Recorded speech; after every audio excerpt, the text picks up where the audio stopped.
Баршаңызға сәлем. Бүгін шампиньон саңырауқұлақтары мен тауық етінен киш-лорен пирогының рецептісімен бөлісемін. Пирогты ыстықта не болмаса суытып та дастарханға қоюға болады. Алдымен үгілмелі қамыр илеміз. Ол үшін електен өткен ұнға қопсытқыш, тұз қосып араластырамыз.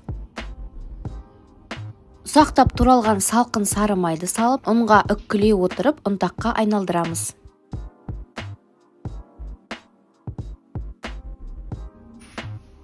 Жұмыртқаның сарысын қосамыз және 3 ас қасық салқын су қосып қамыр илейміз. Егер қамыр құрғақ болып көрінсе, аздап су қосып жіберсеңіздер болады. Қамырды біркелкі болғанша илеп, полиэтилен пакетіне салып, тоңазытқышқа 30 минутқа қойып қоямыз. Енді салмасын дайындаймыз. Шампиньон саңырауқұлақтарын жақсылап жуып, тазалап аламыз.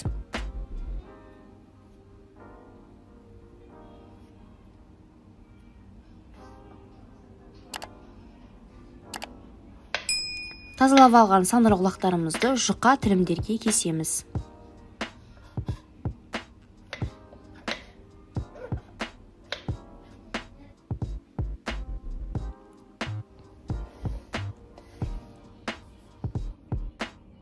Тауық етін жақсылап жуып, қағаз орамалмен кептіріп алып, кішкене бөліктерге бөлеміз.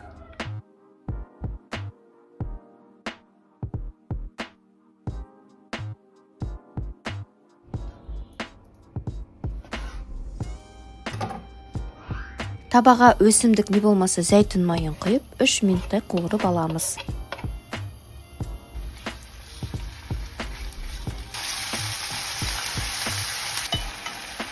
Шампиньон саңырауқұлақтарын салып, тауық етімен бірге 10-15 минут қуырамыз.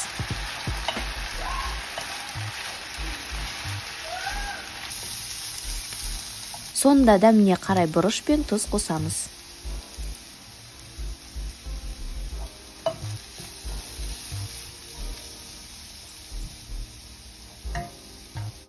Жұмыс орнына ұн себіп, қамырды жайып аламыз.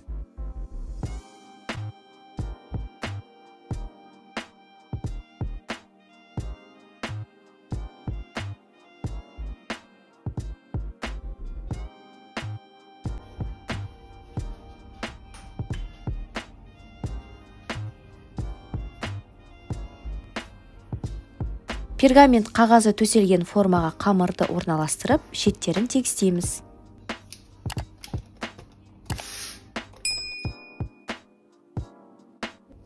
Қамырдың бетіне қуырылған тауық еті мен шампиньондарды салып, тегістейміз.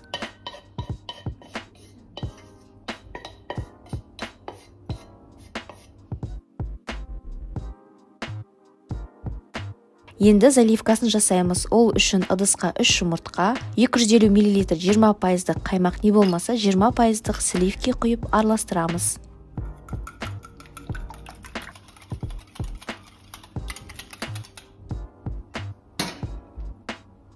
Пирогтың бетіне заливкамызды құямыз.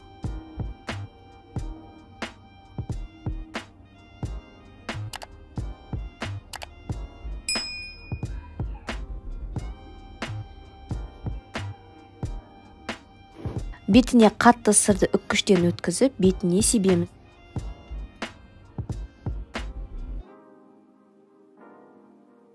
Пирогымызды 200 градуста 35-40 минут конвекциясыз пісіреміз. Өте дәмді үгілмелі қамырдан дайындалған киш-лорен пирогымыз дайын. Астарыңыз дәмді болсын. Міндетті түрде жасап көріңіздер. Ұнаса лайк басып, комментария жазып, достарыңызбен бөлісіңіздер. Сіздермен бірге болған Айгерім.